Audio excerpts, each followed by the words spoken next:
as we are awaiting the game. There it is, the loading screen. And we can go off and away into this, guys.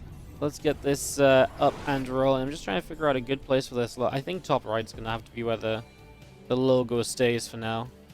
That's okay, though. Alrighty. Hey, Jumping Crack Base, thank you so much for the 5 gifted subs to kick off the World Team League. Let's get it started, my friends. No time to be wasted. Let's get underway. DRG is in the top right-hand side. Whoa, whoa, whoa! They've got Winter Edition maps! Holy shit, this is the coolest thing ever! They've edited the maps! It's winter on Jagannatha!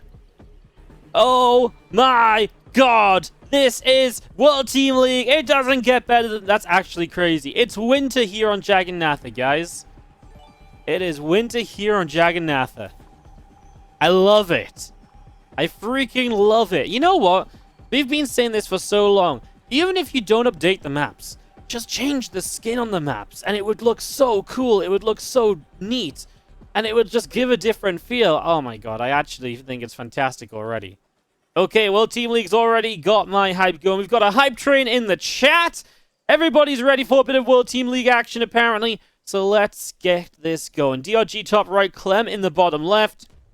And we see just where we're going to go with this first matchup of the day over the next few moments.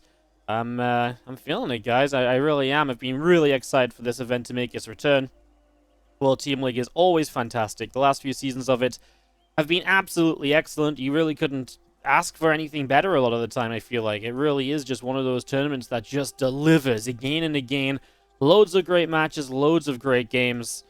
Really, really exciting stuff. It's just going to be seeing our SUV heading across to the top side. It is going to be Hatch Gas Pool. It is a Reaper opening, and Clem just playing fairly safe in the early stages of the game with the SUV Scout. Just confirming this is a hatchery first, and not a spawning pool first, of course. Because obviously that would have been a little bit... wild if it was like a pool first, and then you've got to keep the Reaper at home and stuff. That's something you do have to consider. So Clem playing around what his opponent might be doing and just really making sure he gets off to a solid start. He doesn't want to do anything crazy. He knows probably going into this that this match is very important for him. He will know that with this game, he's already kind of got to be somewhat the savior of his team. If Clem isn't 2-0ing, it's going to put a lot of pressure on the other Liquid guys. And it's going to be very tough for them to pull off a victory generally, as he nearly gets the creep tumor. Honestly, he might have been able to get it if he just dove for it there. He did not, however, and obviously that is a bit of a shame. But not the end of the world. Is this factory going to be finishing up? We can swap that onto the reactor. It is double gas, so we're not going to be triple CCing it to start the day off. We are going to be playing it just a little bit more slowly than that, and we'll see how that ends up. We'll see what he ends up doing with the starport, what sort of pressure he brings, and when he does want to add that third base on, and all the rest of it. So setting up for all of that. Let's just have our Reaper still scouting around, by the way, doing a fantastic job here of just seeing what's up, seeing what's happening. I can't really complain about that Reaper. It's really doing everything it would need to this far. As it backs away, Link speed is still about halfway done. A few Queens are on the way out as well. And, yeah, I mean, just pretty standard stuff. It's just going to be that Liberator, then it probably goes into Stim and a third CC on the front. And this is a pretty typical Clem build, just playing this kind of Hellion Lib setup. Get yourself a bit of harassment you can use early. Clem is so good in this sort of stage of the game with the Hellion Liberator because he's so good at keeping the Liberator alive. It keeps that threat on the map for a long time. And then he just has Stim behind it to go into a nice, peacefully timed bio transition. You're able to get the bio units up in a good timing. I'm just going to be seeing our Hellions moving in toward the natural. Lings are going to come on in. Lings are taking quite some damage as... these Hellions are taking some damage as well, though. They're all low HP as they get up into the high ground. And that's a complete cleanup just for Lings. And that is not a dive that Clem's going to be happy with. Absolutely no way is he going to be content with that damage. That's just a fantastic start from DRG. 9 Lings for 4 Hellions in the Reaper. Well, that's all of Clem's map control just disappearing, or at least a lot of it. That's obviously extremely problematic, and that is, like I say, a real shame, I think, here, is Yeah, that's just not what you want to be doing as Clem. That's not the sort of trades you're meant to be taking in these scenarios, not in the slightest. As this Liberator comes around and is going to get around the back of the third base. So let's see if this Lib can be useful. It's going to see Chi. Obviously, that Queen will be forced back, and the Spore isn't ready yet. So that is the opportunity to deal some damage. Find a drone that was left behind. Just the one drone at the moment. And otherwise, these few Hellions still just stalking around in the center of the map. They're waiting for their next opportunity. See if they get one. This Liberator going to force the Queen back again, but hit from the other side. Clem's going to lose his Liberator early, and Clem is not having a great start to this game. This is not the sort of, the crazy early game control that we usually see of Clem. He is so good at getting so much value out of his units usually, and right now he is finding absolutely nothing. Now he gets a few drones, but considering all that he's lost, 5 workers with these final few Hellions, I don't know if I still like it, because once again, you're giving up your map control to do this, and I mean, now you've got no Hellions on the map, you've only killed 6 drones. I would go ahead and say this is still really not all that great, and definitely Clem would rather have those units back and try and play them again, because this just is not what you're aiming for when you dive your Hellions in, when you play with that Liberator. You know, this wasn't the fastest third CC in the world, so it's not like, oh, well, at least his economy's good. Oh, yeah, his economy's fine. He's got a third base. But, 68 drones to 52 SCVs, DRG was just able to negate so much of this, and it's a fantastic start from DRG. And if he can pick up a map against Clem, Team NV, reigning champs of the Team League, the World Team League, of course, well, they are going to be off to a fantastic start in their first series of the day, and of the season. And that would obviously be a good one. Liquid are this kind of team who, I mean, they did cause an upset last time, right? They took down Dragon Phoenix Gaming off the back of an amazing performance from Clem. And that was one of those times already. That was very much so, where Team Liquid kind of had a big impact on the league. And they can do that. They are that sort of team. So you're not, Liquid are not the team you go into, playing against them thinking, oh yeah, this is a guaranteed win. Absolutely not. And that's why if DRG could pick up a first win, that would be amazing. But mines really don't do much. The Marines get forced to lift away against not even that many Zerglings. I guess the Carapace upgrade finishing soon. The Terran upgrades just weren't really there yet. And as he tries to drop into the main base, no luck there. The supplies are pretty decent, right? Clem's supply is actually pretty strong, but you got to remember that DRG's got the faster upgrades than usual, so that's going to be something that just kind of sits in his favor behind this. As these Marines move up, chasing those Queens down, a little scan, and once again, Lings will be chasing this down. Clem does have to lift out of that one. This time it is 0-0 versus 1-1. So he really does need to make sure he is staying away from that. As DRG just gets that Spire online, so he's going to play the Mutas. Now, playing Mutas against Clem is usually not a good idea, because Clem is just so freaking good against Mutas. As these Widowmines burrow up, let's hold that thought, because these Banes are chasing no Bane speed yet, but they'll be there soon. Another Widowmine shot. Oh my goodness, just doesn't get the Queens. They're so low. Unfortunately, Clem can't really do more with that, as the Queens will just get transfused back up to full HP. This attack going to keep on going. Widowmine's there, going to split the Lings up, and the Lings do just have to back away from that one. But yeah, Mutas are something you don't want to play against Clem usually. He's so good at attacking and being everywhere and just keeping on attacking. It feels like you never get a chance to use your Mutas yourself. And your standing army is just that little bit weaker than you'd like it to be. However, with a start like this, I actually don't mind going into Mutas, because Clem shouldn't really have the initial momentum that he usually has, and it gives you a better chance to get the Mutas on the field and to get them into play already. As Clem at least has kept up with Widowmine production, he is going into Drilling Claws as well, and I think those are very important things to keep note of here. With that Drilling Claws coming up, he's going to have plenty of Widowmines. You can just see that Marine Widowmine force collecting together in the center, so just getting that joined up, still looking to utilize that however possible. And meanwhile, we've got ourselves a Gripper Meter still flying around, picking off one more Marine there. This is where Clem has to make a decision as to what he's going to do. He adds in a Thor, and I wonder if he just has to play this much later into the game and just try and win some of the later game trade outs, some of the fights you don't usually see him having to take, because usually he'd be in control. I think he is going to be pushed back very much so here. Banelane speed with the acceleration zone is pretty deadly. Those Marines top right actually took a turn back when they shouldn't have done. DRG really trying to burst through here and now, and you can see Clem's supply is hurting. Oh yeah, he's going to absolutely have to play the later game if he can even get there. Right now, getting to that later game does not seem to be a possibility, and this really all trails and stems from the start of this game. That was just not good from Clem. It was just not pretty. It was not what you expect from Clem. and it's just putting him behind, and right now, difficult to survive. DRG has 2-2 against 1-1 for a few moments. We'll see if he can take a fight with that.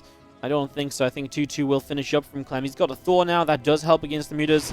And the one big thing is, of course, the Infestation Pit is only just starting. So you're a while away from having, you know, your Hive Tech up. So, the only real plus here from Clem is that DRG's army is stuck on Lingbane Muta for a little while. So that's very difficult to end the game with. But he's absolutely done enough damage to justify the later Hive and to justify the, having built these mutas and all the rest of it. So we shouldn't really be all too worried about that. DRG is looking to be the much better set player right now. I like these Widow Mines trying to burrow up. Cute play. Just obviously saw they were going to be caught by the Mutalisks, that Medivac. So he just says, right, try and get these out, try and burrow them up. Nice attempt rather than just letting them die. Obviously, they didn't do much anyway. As Clem takes a step on creep, this is bad, man. He's got an army to the top of him. He's got a counterattack on the bottom side. He could also just use that as a flank is what I'm thinking. Looks like DRG is committed to just sending that across into the bottom left side bases, so that's something which Clem has to deal with right now. Looks like he dealt with it pretty well, though. We've got some picture-in-picture on the Zerg army moving around in the center there as we follow this run-by around, but yeah, looks as though everything's going to stabilize a little bit. And no real big fight actually broke out. It is day one, by the way, of course, of the World Team League, guys, and it does usually take a couple days to get the production running smoothly. Now we've got the picture-in-picture looking good, though. Counter-attack in the bottom side. That Planetary not being repaired. Meanwhile, the big fight in the front happening, and the Planetary looks as though it will go down. Clem is taking an okayish fight here, but just not good enough, and losing the Planetary behind it probably means that he just can't really rebuild and respond from this from here on out. I actually think that Planetary was savable. It was only Lings surrounding it, and if you just get a little bit of repair on that Planetary Fortress, I think you turn this into a really good position, where you can just trade out with those Lings. You survive the big fight too, and DRG has thrown units without actually denying economy, but obviously in the end here, this was absolutely denying economy, and that's the issue for Clem. Having actually lost that base is the real standing problem. And Clem, nice splits from DRG. He's really on today. You know, he's really switched on. He's not letting anything slip by him. Clem putting up a hell of a fight, though. He did have a CC almost finish next to the fourth, and that one didn't get killed. So that's the good news, right? Being able to just get that base in location, so he still has a fourth. But of course, that was meant to be his fifth. So it does slow down other parts of his game. But you'd much rather have a fourth base than not have a fourth base at all, right? Like, at least he's got a base there. At least the replacement was ready to go. So that's good news. That's a nice Widow Mine shot. A Thor to chase for a couple Muta kills. Okay, that's getting scary though, right? Chasing up this left side of the map. That is very scary. As we're just going to be seeing our few Overseers continue to morph in. The Ultralisk Cavern morphing in as well. So all of that coming up. 3-3 upgrades already coming through on the engineering base as well. And that's one advantage you do have as Clem. You're going to have a much faster 3-3. And he is going to get maxed out here against a Zerg that's on the way to Ultras, but not on those Ultras again just yet. So, you know, we've got a little bit of a moment there. Something to really, you know, keep an eye on, I would say. Something to really watch out for. Those maxed out fights can still swing in Clem's favor, even if the game hasn't been great for him overall. And DRG has the map. This is where Clem can just take base by base, maybe. As long as he trades well and is able to, at some point, keep bases coming online, this, yeah, can still end up absolutely in his favor. So things to watch out for. As you see, man, DRG's doing the right thing, though. Setting up run-bys to hit the base of Clem, making sure to try and deny his economy as much as he possibly can. Another Widow Mine shot on those mutas. That's a great Widow Mine on the Banelings here, and the rest go into a Marauder.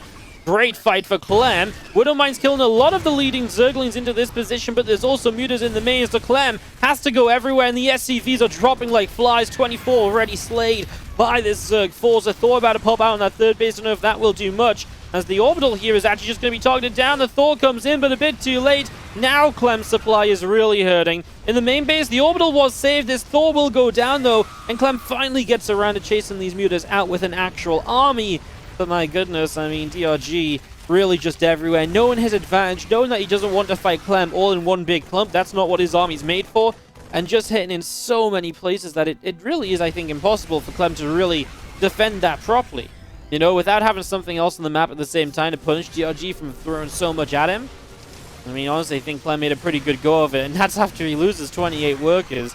Just to kind of, you know, try and make the point about how crazy a situation that was. 28 workers dead may not even be the worst case scenario, as Bio kites backwards here, Marauders in the front. Clem honestly taking not so bad of a fight. The Marauder's doing great, and Clem will turn this army around. If there's a way to win this game from Clem, it has to involve him taking advantage of Banelin's not being morphed. But how do you do that when the creep is just everywhere on this map? Winter Jagannatha looks a little bit more like Zerganatha right now, because the creep spread really is just everywhere. Okay, only halfway across the map, but you don't need it to be further than that as DRG, because halfway across the map gives you plenty of breathing room around each of your bases, so Clem can't get anywhere meaningful in any amount of reasonable sort of time. As he gets up to 5 bases, his army supply is still struggling a little bit. He needs a Widowmine shot or two to help him get back into this, but I'm just not sure if he's going to be able to find it. And Clem... It's actually funny, I do feel like Clem has had a couple of tougher TVZ series lately where he's struggled to win TVZ games that usually I feel like he would dominate in. I don't think he should necessarily dominate DRG, but in a way I'm almost like, is it weird if I'm not as surprised that DRG's putting up a good fight? I guess we'll see what happens in Game 2 as well, because Game 2 was really, is really going to be interesting as well. Obviously, Clem gets to bounce back his map pick, but obviously Clem will be able to have a reset on the early game, and that early game really was the disastrous part of this. That really set things in motion for DRG, so it'd be cool to see if DRG could get a second game like this without as great of an early start, as we do see 10 SCVs going down. The counter-attack of Clem is dying. He's lost his third base here. Okay, he does have other bases up and running, but he just is not killing the units he needs to at a rate that he needs to. DRG has money for days. He's got 82 drones, so it's still a lot of work, as he's had a lot of work his all game long, and Clem very much so knows it, tapping out and giving DRG the first map of Team NV versus Team Liquid. A massive first game for DRG, absolutely. And that is going to be DRG taking Team NV 1-0 up into this best. But yeah, I would be lying if I said that Overgrowth was one which I think comes back in. Yes, this map gave us so many good games in the past. I really feel like it's dated. I really feel like this is a map of the past. I actually think this is going to be a very good map for Terran, as Clem is in the top right-hand side. In the bottom left, we're going to have our blue Zerg player DRG.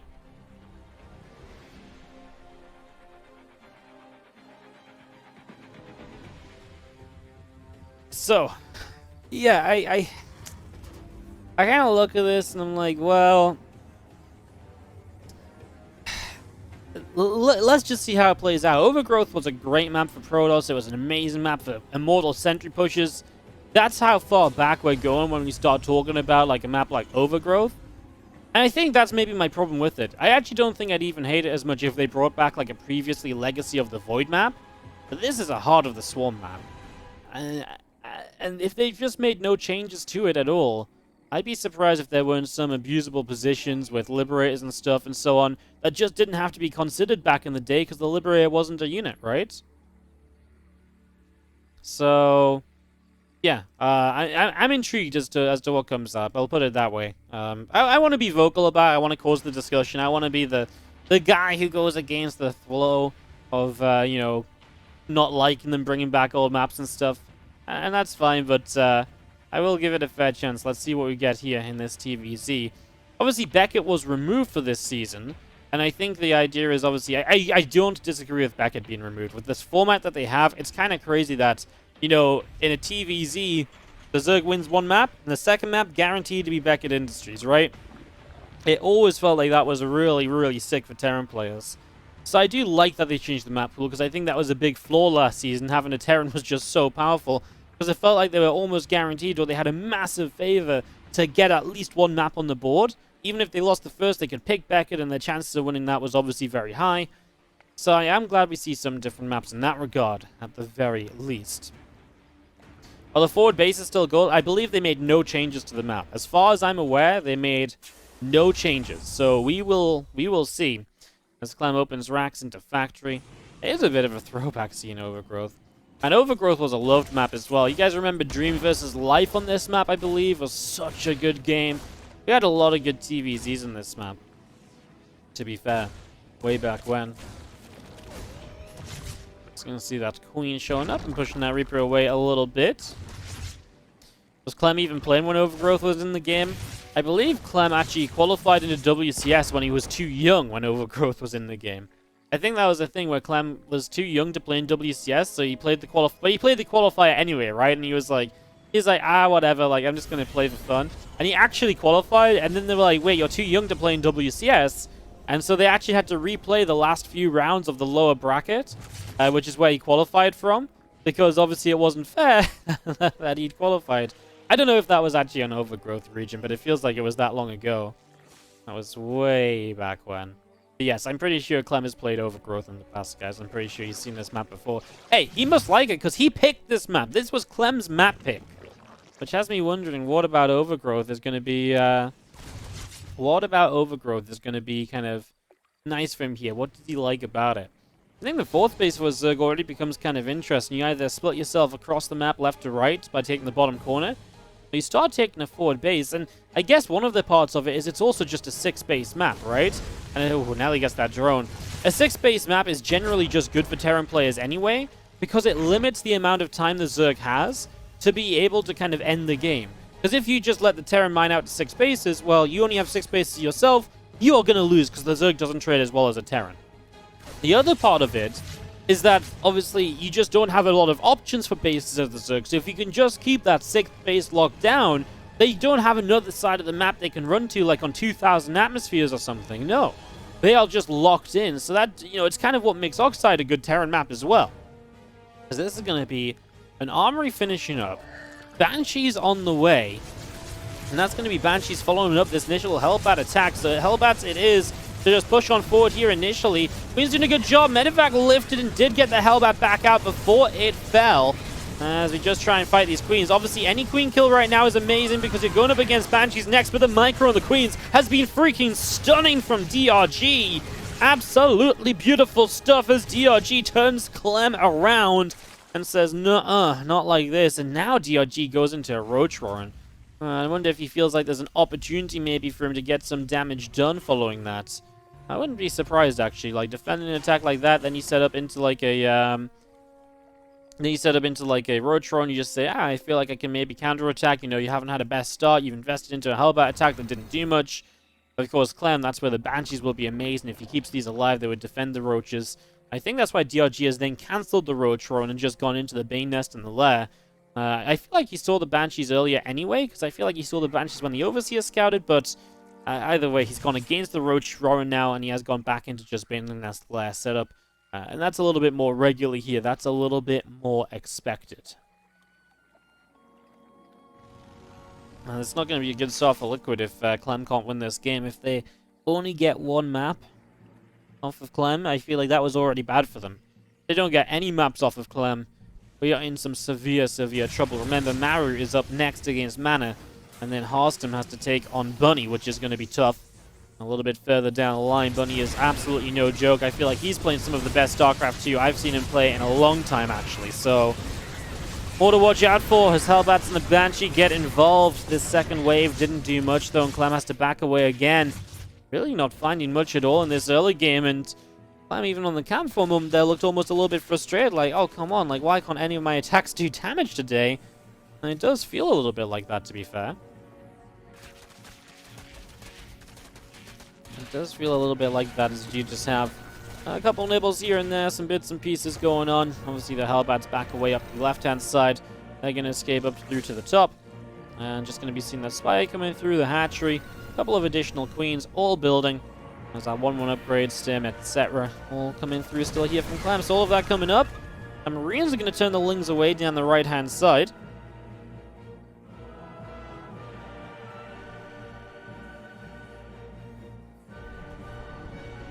Obviously, the Spire coming up from DRG, that's going to be his priority here early. Getting that Spire up rather than Bane Speed and everything, and the upgrades and so on. So really just getting that Spire online and rolling from there. Yeah, that's what I think the Chinese observer just pointed out. There's no Bane Speed, which means he saved up all of his gas possible to commit into these mutas, and he made 16 at once. It is very rare you have the money to make 16 Mutalisks at once, but that's just kind of how much DRG has been saving up right now. He's had a little bit of a piggy bank, and he's going to break it open, and instead of pouring out a whole bundle of coins, no, it's a whole bunch of Mutalisks. A flock of mutas fly out of his piggy bank and onto the map, and Well, Clem's going to kill the 4th base. I mean, that is a very good start. He'll scan bottom right to see if that was the 4th or the 5th. And knowing it's the 4th, he's probably going to be pretty happy with this. The drone counter DRG is rather low. The Lings come chasing here. Oh, Clem's going to lose a tank. Not the end of the world, because obviously it's mutas, so I actually think you'd rather keep Marines alive than this one tank anyway. There's no Bane Speed. DRG is a massive mistake to still not have Bane Speed started. For 16 mutas, I think you can afford to give up 2 mutas and get Bane Speed, and it wouldn't even cost you 2 mutalists, right? I really feel like Bane Speed should have come in much earlier in the game, to the point where I almost feel like he thought he had started it, right? It just doesn't make any sense to not have it up at this point in time, so yeah, something else just to mention here as we continue through. Zling Bang going to escape back down the bottom side, not going to go pushing in. Clem, 8 racks in it up. This does feel like a really good 8 racks map. You can push straight down it. There's a fairly open space in the middle for, you know, flank-ins, but it's difficult to get your units in positions to flank in the center of the map and to surround, because there's only so many pathways out into the middle of the map, and that's definitely going to be one of the bigger problems, I'd imagine. So Clem will 8 racks. Now, one of the things Clem does really kind of particular about his 8 racks is a lot of the time when he goes 8 racks, he then actually doesn't go into what I would call like the next step. He doesn't like keep it going. Sometimes he transitions really quickly out of the 8 racks and in towards like the 4th base way faster than you'd expect. I actually kind of like this for Clem. He's going to have a good upgrade lead in this game. Losing the tank on your 8 racks, I suppose, is a little bit more meaningful, is a little bit more problematic than what I was originally talking about. That one tank that got caught when he was retreating. Clem is already pushing. I don't even know if this is like the time to be pushing, but he is looking to deny the gold base. Big counterattack up the left side from DRG.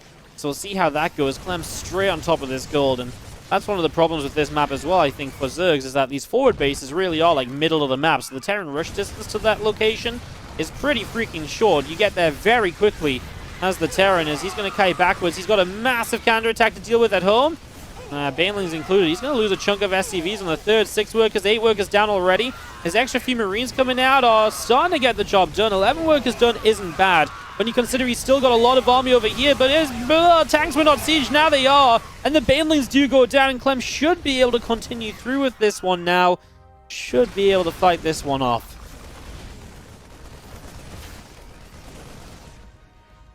Alright, well, he gets rid of the gold. Obviously, the bottom right corner is still up and running. This is why I think, actually, a Clem 4th base would be pretty neat, because he's able to keep the Zerg off of the important bases. And if the Zerg can't get into the forward bases at all, then he's going to have some trouble for sure if Clem actually expands. Clem has 2-2 now. He's going to make a push for the bottom right. I like this counterattack from DRG. It pulls Clem's units back. But DRG also pulls his army back, so now Clem's army on the map is just that much weaker for the units that got sent back home that weren't really needed. Well, Clem just going to siege the tanks and take this position, but DRG is going to have a couple angles to run in from here. Clem will have this fight off creep, though. That's going to be a beautiful part of this for Clem, but does he have the splash damage? Baneling's still rolling forward here as he splits off creep. He needs to keep enough Marines alive to fight off the Mutalists at the very end, and it's so close. A Marauder or two at the front tank the rest of the Baneling shots, but he is going to be pushed away, Clem. He is cleaned up, and his reinforcements are showing up. No Banelings currently on the map apart from the 4 Morphin, if I'm not mistaken. That will be DRG's biggest issue, actually getting a Baneling count up here.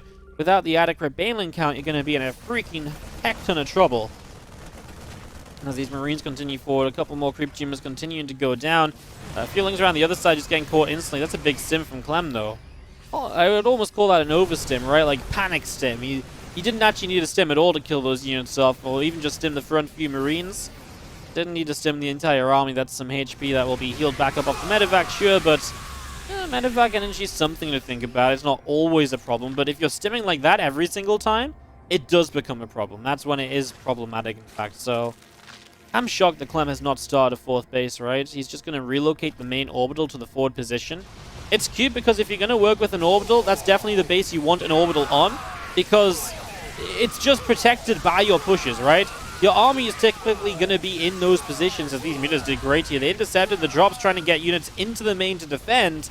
And Clem now's got to find another way, and he's dropping with such a low HP medevac to try and get into these, on top of these mutas. He's playing some freaking dangerous games right now, Clem is. I feel like he's really actually feeling a little bit in trouble, under a lot of pressure, given what's been going on already.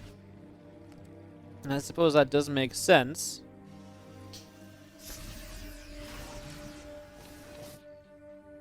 So we've seen more units heading up to the top side.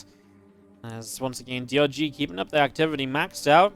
I feel like DRG's done the hard part of this game. He was pretty responsible when it came to giving up some of the bases he couldn't really hold on to very easily.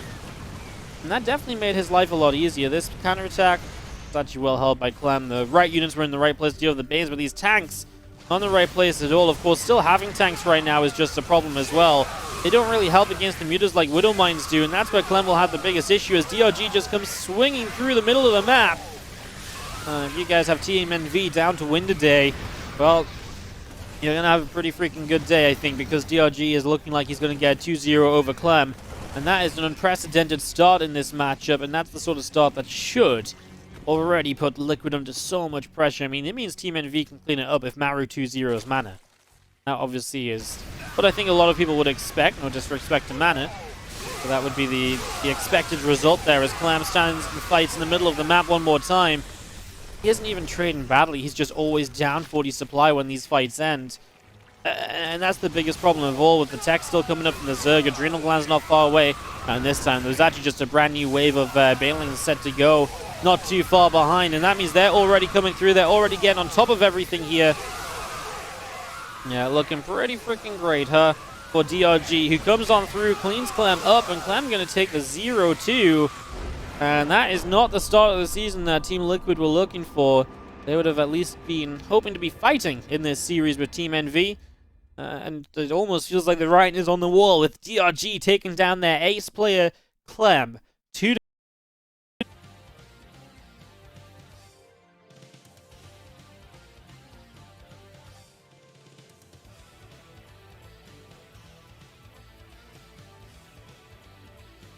Welcome back. Maru and Mana kicking off right now as we get into our next game here. Oblivion going to be the map. This one obviously from the TLMC, also used in the GSL. Maru is in the bottom left, our blue Terran player.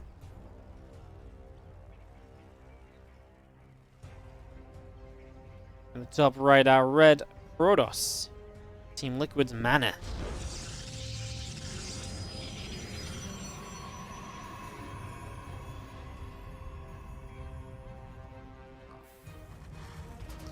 Well, Maru has the chance to close this series out right here, right freaking now. Plain and simple, right? I mean, he just win 2 maps and his team has won. They only need 2 maps between him and Bunny to close this out, and Bunny plays Harstem. Up after this as well, I think Bunny Harstem is obviously closer, but I still favor Bunny there as well, so he might have a... might have a bit of something going on here.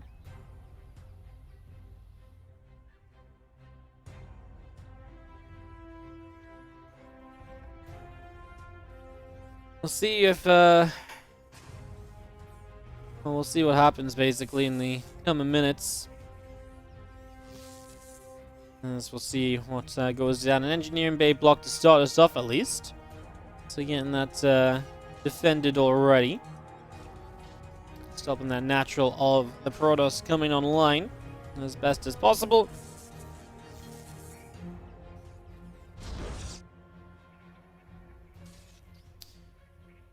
As the SCV is going to go chasing the probe away. Probe is going to nibble up on that engineering bay. The pylon is going to go down. So far, so good, really. It's going to be seen our Cyber Core. Going up over to the side. The Zell comes down here. Going to try and be a little bit annoying, obviously. Just try and clean out that engineering bay. Make room for yourself. We'll see what else Mana has in store for us. We'll see what else his plan will turn out to be.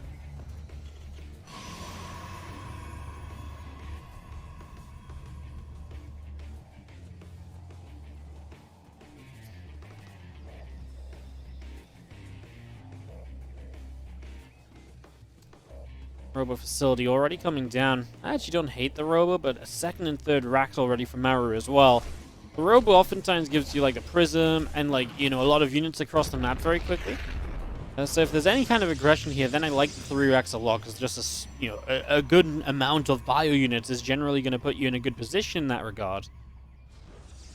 He just uses the road to get an observer out, a bit of information. I don't really hate that either, but then you're going to spend a very long time before you really have anything on the map doing anything at all, right? Like, this is going to be very inactive for a while, basically. So, going to be an interesting few moments here to see what exactly comes up.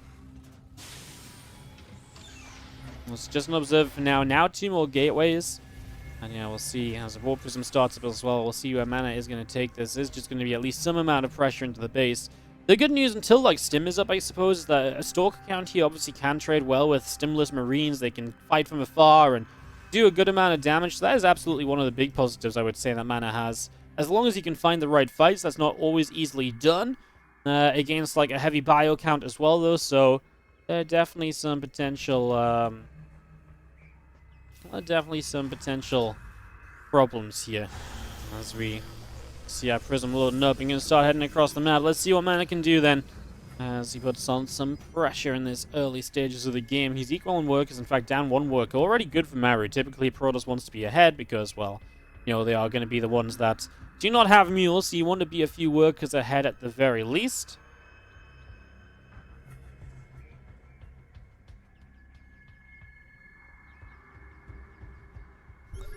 There's that Warp Prism. Nice catch from Maru. Sees that observer, so just scan that down right away. That is a problem for Mana because now you don't know where Maru's army is either, and that obviously puts you in a lot of trouble, right? If you are, you know, not aware of where Maru is at, you are not really sure where you should be taking your units to. Every single move you make is going to just become that much riskier. It's going to be that much more of a problem. So, absolutely some problems here for Mana at the moment. He ends up just not really doing much at all. Observer does see these Marines coming in, so now he's going to actually take his chance to go into the base with some units, but then he needs to make sure he can defend at home. Now, it's only 2 bases from him, so it's a 2-base defense. That looks fairly possible. We see a couple Zealots warping in 2 here. I actually really like this counterattack. It's going to work well. He's got the force fields here too. The first battery going to be finished soon. So far so good, but he's going to need another force field on the other side of the map, and I feel like that's what's missing right now. He's going to recall to defend at home with the battery now available on the natural. Oh, I don't mind it at all. He gets 7 SCVs. He's back at home to defend. And even if you just slow down this Terran army from coming up this ramp, it ain't all that bad. I like it a bit for Mana. I wouldn't say I love it. I feel like he's doing damage to almost even the game out still, but it could be a whole lot worse. It could be a whole lot worse, that's for sure. This honestly doesn't even seem that bad. Yeah, I mean, it seems playable again after the initial engineering bay block push him into that robo and stuff. Robo bay has been done a little while now as well, and we start to see that being used as well. Colossi coming out, and obviously we'll use that as a way to step towards his 3rd base, which is what we're beginning to see also. So getting that up and running.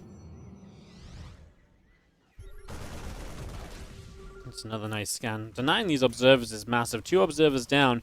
That's 150 gas just down the drain. And okay, I picked up some information for you already, but it's also the fact that now you can't rebuild observers, because if you rebuild an observer, you're not going to be able to keep building Colossus. So there is quite a long time here until you can really build observers again. And that's going to make life just that little bit tougher for sure. So that is going to be difficult. As Maru has been pretty content just to come back home, sit back, and just to let this continue to play out. We do see a Prism going to load up a Colossus. I think that's just going to be bringing this over to the 3rd faster. Without Prism speed, you'd be kind of super crazy to try and drop with this or anything, right? So just going to bring that to the 3rd. Now, we do have a drop of Maru out to the right side. While Mana is pushing down the left, he will run into an army here. And he doesn't have Blink or anything, but he does have 2 Colossi against a group of bio units. Those force fields on it. And Mana shakes his head as well. He knows that wasn't it. That was a really good chance. With better force fields there, he is going to be getting a lot done. Obviously, that was just absolutely not it. As now we drop into the main, and Mana has to deal with this. His robo facility is just going to start dying. He's already pulling the probes away. He knows what he needs to do across the map.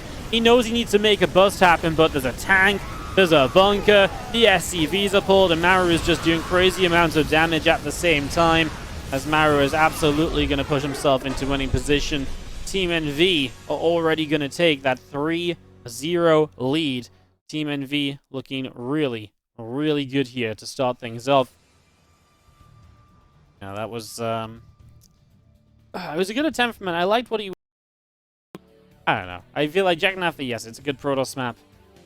I just really felt like we needed maybe a little bit of crazy, but maybe that's just me.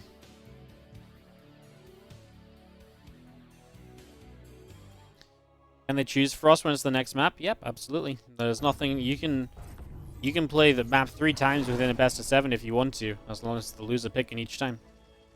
It's there's no restrictions. There's a set map for map 1 of each best of 2, and for the ace match, and then the second map of each best of 2 is always loser picks, but there's no restrictions. There's no you can't do this or no you can't do that.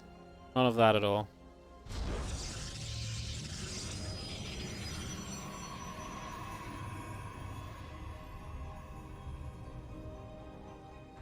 What is crazy? Yeah, I mean, I honestly think that'd be fun to see a bit of Frost. I mean, I think it'd be fun. Do you just think, like, what if you get, like, a close spawn and man is like, cool, I'm just going to do something really good? Like, I don't know what that is, but maybe he had a plan, like, something that Maru just might not have prepped for, right? Like, I feel like that's the exploit you may be working for there. This is obviously tough now. Mana needs to win this to keep Liquid in this first match of the season. And alongside this, then Harstem would have to 2-0 Bunny as well, which is not going to be easy at all. That is our next couple of maps coming up, and again, we're going to be guaranteed those games no matter what. We do play all 6 maps. I know I'm repeating myself a little bit here, guys, but some people don't hear the first time, and it's always good to just make sure people know what the drill is. Engineering Bay block again. And if you weren't here for the first game today, this is the winter edition of Jagannatha. The World Team League has redone some of the maps, which kind of makes me want to see some of the other maps and see what other editions we have, see if we have other winter editions and stuff. I think this is really cool. The double engineering bay block, as the SCV just took a bunch of damage, so he'll put a second engineering bay down to still try and delay this as long as possible.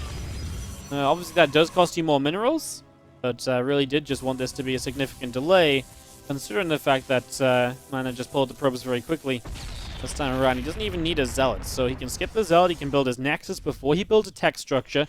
A very different response this time around for Mana. Gonna play this very differently to what we just saw last time.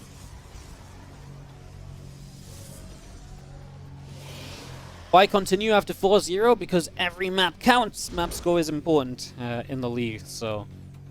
And obviously it just means that we get proper broadcast lengths, you know, casting 2 best of 7s that go 4-0 can be very short, and then you don't fill your sponsorship requirements and stuff, so it's kind of just like a, it's just like a guarantee, making sure you get the, you know, a good amount of maps played, plus map score counts across the entirety of the league, all that kind of stuff. It gives some players a chance to, you know, it makes sure you see certain players playing. It's kind of a rule from back when as well, when Chinese players had to play. It just made sure that the Chinese players, and a big part of the league was getting Chinese players some exposure. It made sure that the Chinese players just weren't put out as the third player, and then they didn't get seen and stuff as well, right? So it is still meaningful. Map score still counts. Obviously, it's not as meaningful as trying to win the match, but like I say, map score still matters. A lot of teams offer incentives for how well you play and stuff, so it's still... I don't think we've ever seen... I think we've seen maybe one meaningless match that really kind of people like clearly did not care about at all. So yeah. It's going to be seen our Blink starting up on that Twilight Council. It's just going to be seen our Widow Mine drop is getting set to go. It's going to be a full Widow Mine drop here, it would seem.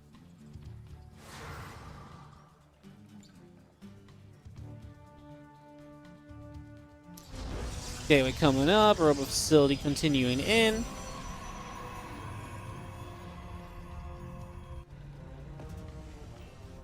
Yeah, you know, I like that Mana gets to play a more normal game this time at least, right? Obviously never fun when last game everything kind of felt a little bit away from where you wanted to be in the first place. We'll see what happens as we are moving across the map.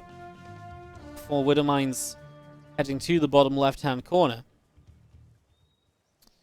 See if Maru can deal some damage here, see if Mana can defend against this.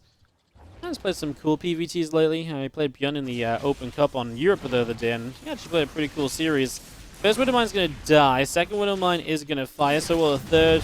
Decent splits, really. I mean, lose 3 workers of 3 mines so far. I mean, that's typically kind of the gold standard. 1 worker per Widow Mine is very allowable. And, yeah, so far that's what we've seen. That Widow Mine getting 4 kills is where Mana slips up a little bit, though. still dealing with the pressure in the main base, and that really is where he maybe falls apart a little bit more than anything else. A bit of a shame.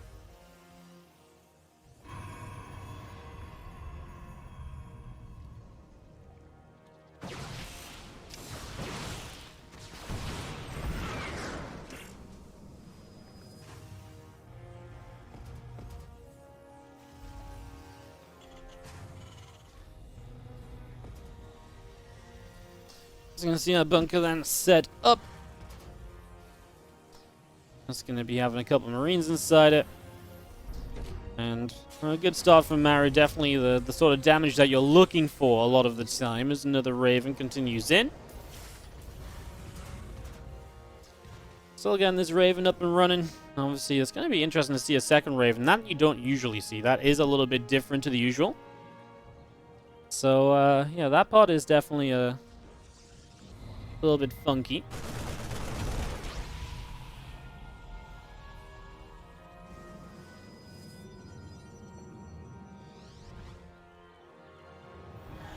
I wonder what he's going to use the double Raven for.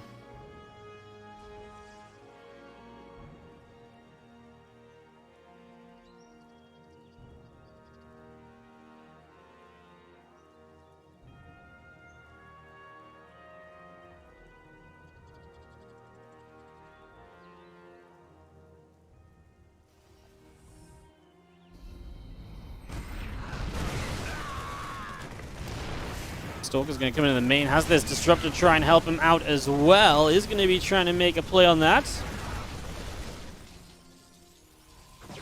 Also going to be seeing the Stalkers end up going to the back, though. A lot of them hurt. Recall's out at least, but yeah, not looking too brilliant there to begin with, in all honesty. Mana's initial attack really not delivering all too much to get things underway. So yeah, two Disruptors continuing forward a little bit. And Mana going to try and push in once again. Definitely, again, a bit of a different take on things here from Mana. These couple of Disruptors, though, are going to line up for almost everything there. I mean, that's a massive start to the continued fight. Okay, okay, I can get behind that, sure. That's something.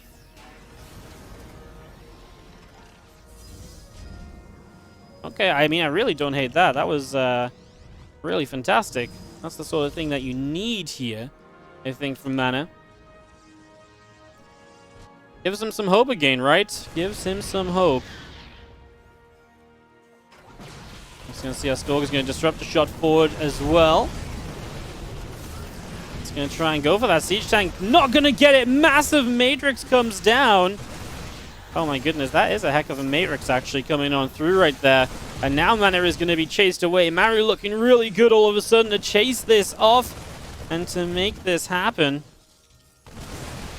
Wow, Maru just defend. I mean, that's just Maru right all over. Just, it's close, it's fun, it's maybe not going so well. And then Maru's just like, nah, you know what? This is actually really, really under control. Okay, Mana didn't lose like a lot compared to Maru, but I think he didn't lose a lot, but he still lost a significant portion of his army. Losing both the Disruptors, of course, is problematic. Zell's going to try and fight middle of the map. It's nice that he cleaned out a bunch of the tanks up until now. Will that be enough, though?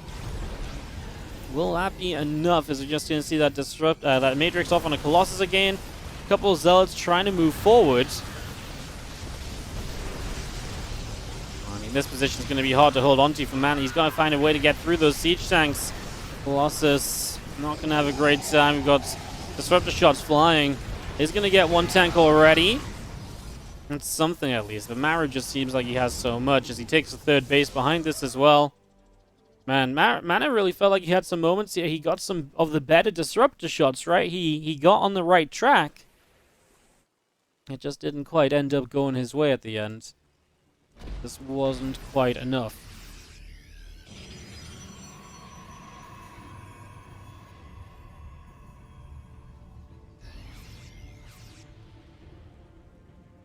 Now Maru just comes across the map with a whole new wave of units. It was a kind of really up and down kind of game so far, right? Because initially it really did feel like Mana wasn't getting anything done. Then Maru shows up and he's like, actually, yeah, here we go. Here's a fight I can take. And we're like, whoa! Maru looking freaking good, but then backfired a little bit once again. A little bit towards the end as we you see tanks going to siege up, bio units are going to be pressing forwards. It's going to be seeing this super battery going down. You do have a Raven with Matrix energy still left. 3 tanks low HP, but they're not dead. I just don't see how Mana gets on top of it. His base seems to be in a ton of trouble. And here we go. 1 Matrix going down, just going to reduce the amount of damage output from the Colossi. This base absolutely will go down. Will Maru continue to push forward and fight? I think, well, it doesn't matter. Mana is just going to type out. Team NV already going to guarantee themselves a victory here today. We will still play Bunny versus Harstem. I know there's a bunch of you that probably have Prime subs out there not in use. If you are one of those culprits, it's okay. We'll forgive you. Just drop the Prime right now. I appreciate all the support, guys. Thank you so much. And let's get into these maps 5 and 6. Like I say, this game, the series is already decided, but we still play for map score. And, hey, I mean, more than anything else, we should be thankful that we get some extra games of StarCraft 2. The players still take these games seriously, and a lot of teams do have bonuses for how well their players do in these events. You know, there's their personal statistics, fighting for MVP of the season and stuff, so it's a pretty serious match still. And map score can make the difference. When prize money, you know, there's 7 teams that go to playoffs, but every playoff position counts because it's 1 less match you have to play. And even further down in the table, you're playing for a difference in prize money as well. And so, you know, a couple map score advantage can really mean the world for you.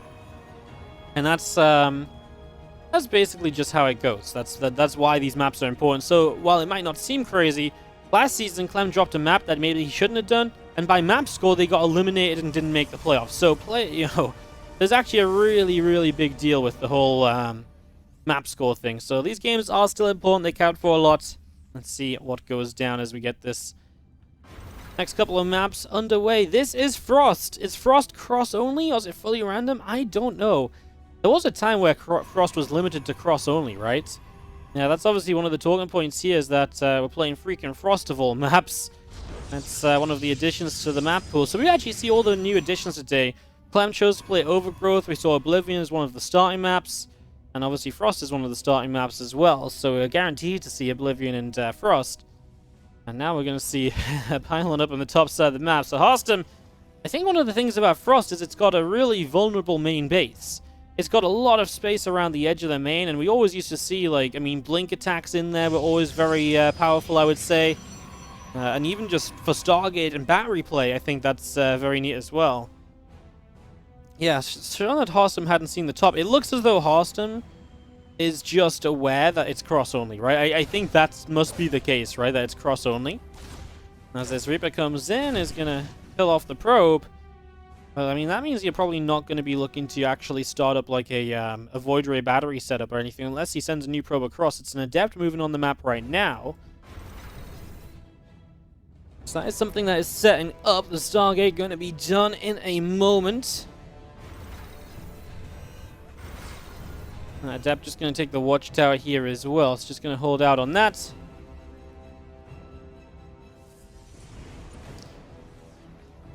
Reaper shows up and just going to have a little bit of a peek in. Wants to see a little bit of what's going on. Not really much to be seen. It is indeed a Void Ray coming through, by the way. As Bunny is going to drop a pause. Oh, looks like Bunny just got kicked out of Zoom. Yeah, I just saw that as well. Looks like we can resume and get this back underway, guys. So, minor bug, and we'll get this back started again. As yeah, Void Ray is coming out. So, what are we gonna do about this Void Ray? Like, and what are we gonna do with it? I'm kind of intrigued as to what the actual plan will turn out to be here. It's definitely I don't know. It seems a little bit different to what you might usually expect. Counting down and get this game resumed. I just don't see, like, where's the battery or, you know, where's the power, where's the extra little bit of something that's meant to come with this. I feel like that's kind of missing at the moment, and that's obviously a weird thing to be missing. So, 1 void into a 2nd void. And he's just going to come in and harass the main, but like I say, like, this is almost always done with battery support, and that's just non-existent right now. When you kill the first SCV, there's a Cyclone coming through. Like, yes, you've got some time here where you can deal damage, I think, fairly freely. I just don't know if... I don't know if it's going to be enough. I mean, remember, Bunny's on 2 bases, so you can build 2 SCVs at a time and so on. And Harstem's still on 1 base, means this is fairly committed. Now he's going to start the battery coming in as well. So, like I say, it kind of feels like it was a little bit delayed to what you might usually expect this to look like. Definitely something a little bit different is just going to be seeing a few SCVs going down. Void's going to insta-kill the Cyclone, though. That works wonders. Harstem going to get rid of the Cyclone right away, and Bunny's just going to type GG as that Cyclone's dead. Wow. He didn't even need the batteries. Bunny was just so underprepared for it. And then the Cyclone goes, wow, I was not expecting the game to suddenly be so over. But that is going to be how Harstem takes a game and puts Liquid on the... Ay. Alright. Getting this ready to go, guys. Next game coming on up, of course, as we keep the games rolling here today in the World Team League. Last map of the first series. We still have Good Game Gaming against Kaiser Gaming coming up after this as well. So plenty of StarCraft 2 coming your way as we get this up and running. In the bottom left of Oxide Winter Edition, we've got Bunny. In the top right, we've got Harstem. I do love the Winter Edition maps, guys. I gotta say, I think they're really, really cool. Winter Oxide looks badass as well. Hell yeah. Man, we've been asking, honestly, we've been saying for so long how cool it would be to just reskin maps at least, to give them that little bit of a different feel. I love it. I love it. What a nice surprise. Alright, Harstem. Let's see if you can guess where his opponent spawns this time. When there's only 2 spawning locations. And he's in one of them.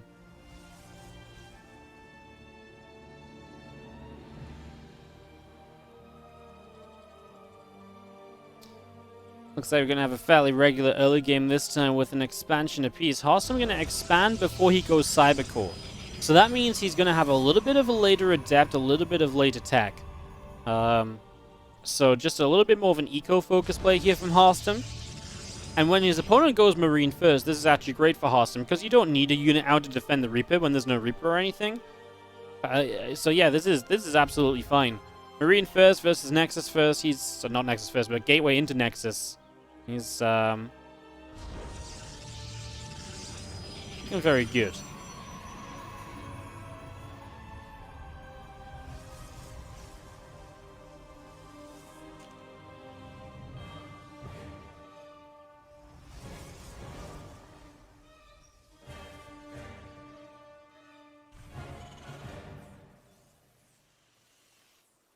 As the SCC set down on the natural expansion, as I'm just going to be seeing our Adept Chrono boosting out and so on now that we do have that up, and straight into the Robo.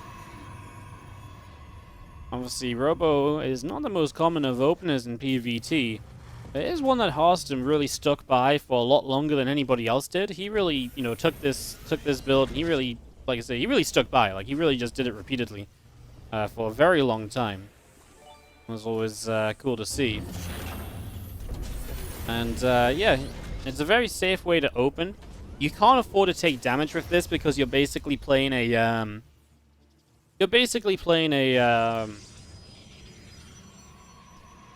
I would love it if I could think. He's basically playing like a very like defensive opening, which doesn't have a lot of pressure of his own, so he doesn't want to take any damage, because if you start taking damage, you don't have like Blink to counterattack with and stuff. You got a Prism, but like you don't have a lot of the tech to counter with and so on as well. So the investment into observers and stuff generally means you shouldn't take damage and stuff as well. And you're typically going to take a later third with this, as we do see just the Prism right away, though with 2 extra gates. There will be some pressure coming through here fairly soon.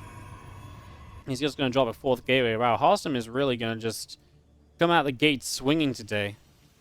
And if Harstem 2-0s Bunny, that is even more sad that then obviously Clem wasn't able to get the job done for even one map against DRG as the heavy favorite.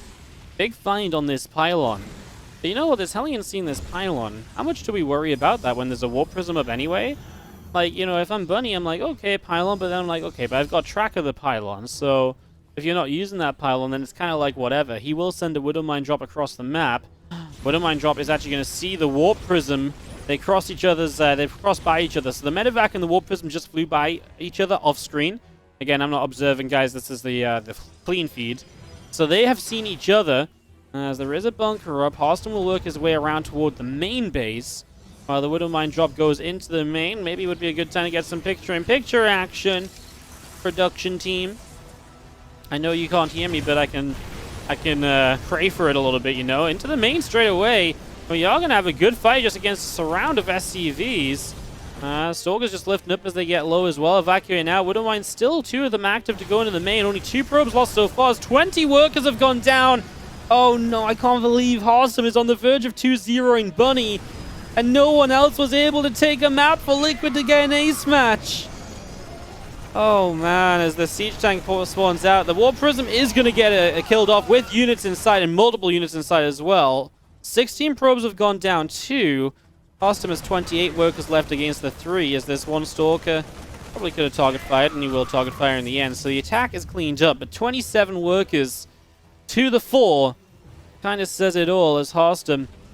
Honestly, if he actually just had the units out of the Warp Prism as well, a couple more units there would have had probably the damage to clean up the Marines. Wouldn't mind drop continuing, but it's not got much life left in it. 1 mine. As, okay. Yeah, he took damage in the end, but he can just keep warping in units now. And those are units that you just can't respond to at all as Bunny. You just do not have an answer for them. You really do not.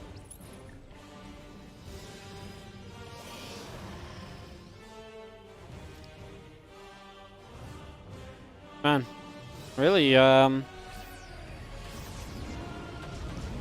really cool stuff from Harstem if you can just close it out now.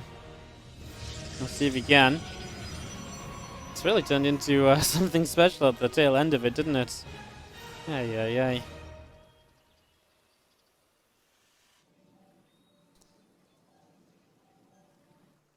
Does he have 2 orbitals? Yeah, he's got two orbitals, obviously, but the thing is, like, 2 orbitals is nice, but that doesn't make up for, like, a 20-plus worker difference from such a low worker count, too. It really doesn't. Like, so much of what Bunny has is just going to be these Widowmine Marine drop. If this gets shut down, well, Harstem's just going to play the long con. He's going to play into that Robo Bay. He's just going to set up into his tech. He's not going to, you know, take this slowly at all. He's not going to take this quickly at all. He's going to take it slowly. Sorry, I'm getting my explanations confused. So yeah, just going to take it slow. Twilight Council coming through, that stim pack on the way up as well.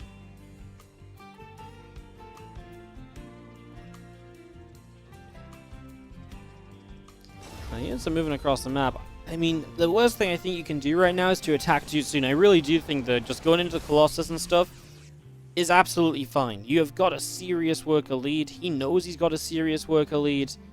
His army should eventually just match up way better than the Terran players. Like, that is just a fact.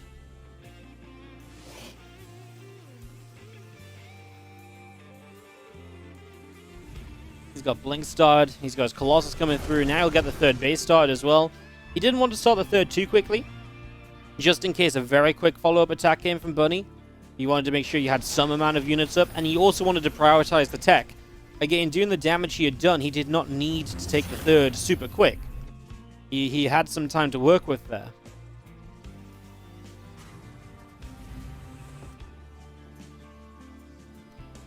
That's going to be seen our +1 attack upgrade coming through on the engineering bay. And that medevac of Marines moving out up the left-hand side.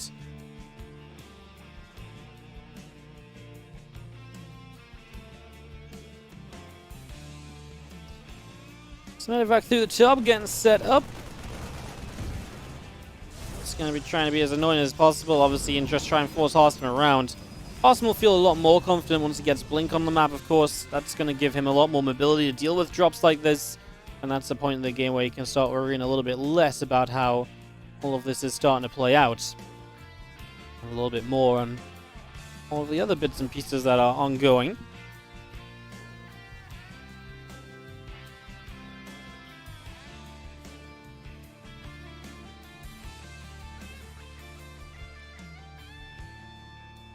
Still got some units just out the front here. 3 bases across that top side. Cannon on the way.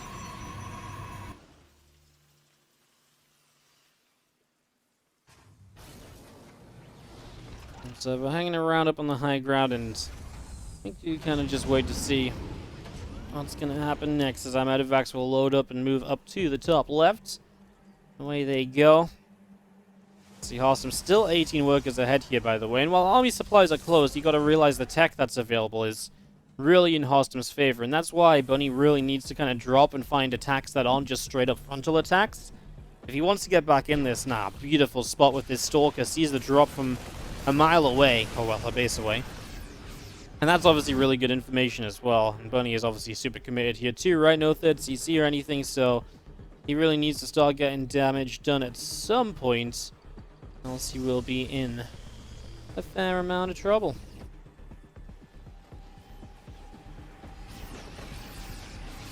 Marines and medevacs gonna load up together.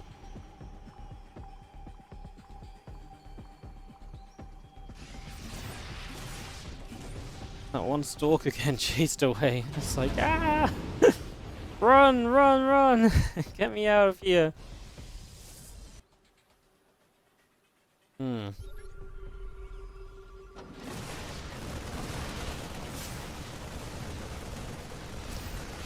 Just going to be seeing still a push in, and obviously this is going to be a drop that can be kind of scary, at least from Bunny going into the main base. The Colossi lasers are good here on the left side. You got the super battery to help you out here. And that's going to help a lot, and he does just turn this away for now. Blinked for the tank, but didn't quite manage to grab that on the tail end, unfortunately.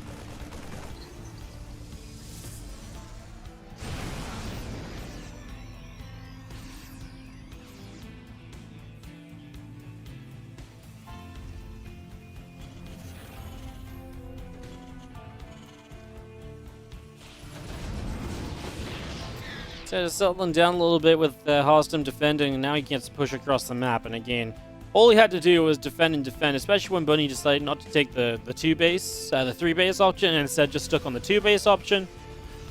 Now this does just continue to be a push from Harstem all the way through the center. Looking good here. And yeah, I mean, he's actually going to back it up, which again, don't really feel like is necessary. Feels like he's giving Bunny a bit more time than he should have, but I guess it's also, do you want to push into a 2-base Terran? Well, not really. Right? Like, that's kind of just not a thing either that you want to be doing, so I can appreciate it. I can get behind it a little bit. I can understand why.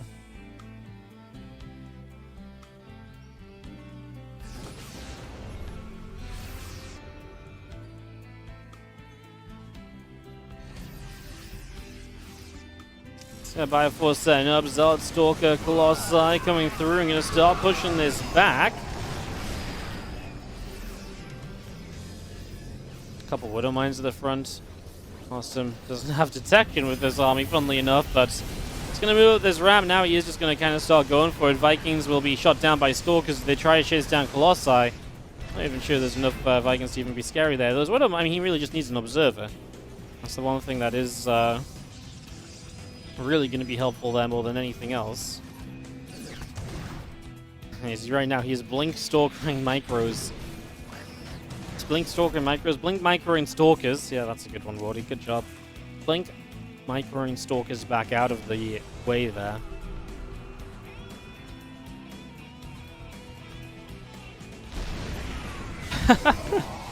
Oh my god, that Zealot took a tank shot and it killed the Widow Mine. And then he killed the Zealot, thinking he still needed to try and kill the Widow Mine. That was also kind of an amusing moment. Alright, well, here we go. Bunny's going to try and go down this ramp, but again, shouldn't really be too much fortune with this. Of course, there's Harstem genuinely having a tougher time than I thought. He's still got 2 Widow Mines on this low ground, which he needs to really start dealing with, right? I mean, if you don't start dealing with that soon, you are, again, just giving yourself a tougher time than it needs to be, as Bunny refuses to die. But of course, Harstem's 4 bases and so on, like, he really still is not in trouble. He is still in a fine position overall, I would say. Let's just get ourselves an army.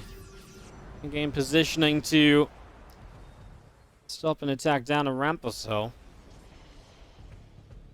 And if Bunny doesn't get out on the map or something, well, he's just going to slowly die, being only on 2 bases. It's just a slow death for Bunny. And a slow victory for Harstem too. He's trying to send a disruptor shot up. Trying to see if he can find anything in advance there. Answer so far is not really. Bunny really refuses to Bunny really refuses to die, man. He's like, no, I'm alive. He's like, am I still breathing? We're like, well, yes, Bunny, you're still typing on the keyboard. He's like, well, then I'm still alive. He's gonna try and pull the SCVs out of this too. I mean, he is really hoping for, I mean, it needs to be more than a miracle at this stage. That's the crazy thing, right? Like, it needs to be an insane, I don't even know what it needs to be to get back into this. Like, I don't think it's possible. This fight has been, again, maybe closer than needed to be. Harstem drops the smile. Team NV are going to be your winners of this first series. 4-2. Just these were not the 2 maps that I think we expected Team NV to take today. We expected Clem to get those maps. And if he had done even just one of them, we would have had an ace match.